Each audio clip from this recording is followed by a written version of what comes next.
بازم بهتون میگم جاده نر میخواد نه ماده. جاده کسی رو میخواد که تاوانشو تو این زندگی داده.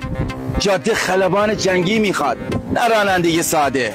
پس اگر آماده یا مردشی پاتو بذار رو پدال گازو بشو آماده.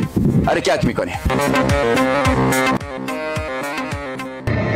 به بچه ها بگو جاده بسته از بیراهه برن. من میرم مرداد همین الان خبر دادن جاده ابریه. از چرا الان میگی؟ والله همین الان به من خبر دادن. به بچه ها بگو جاده تغییر کرده. کدوم جاده؟ قیدالعرب.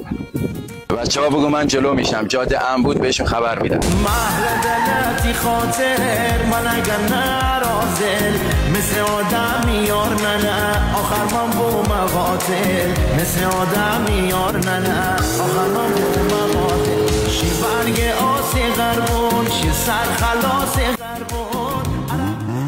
وای جاده که بسته است. اگه تو نگفتی جاده آفتابیه.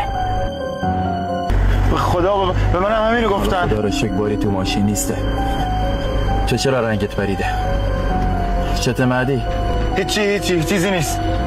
بگو مهدی تو یه چیزی هست. مرداد خونه خراب شدیم تو ماشین جنسه. چقدر؟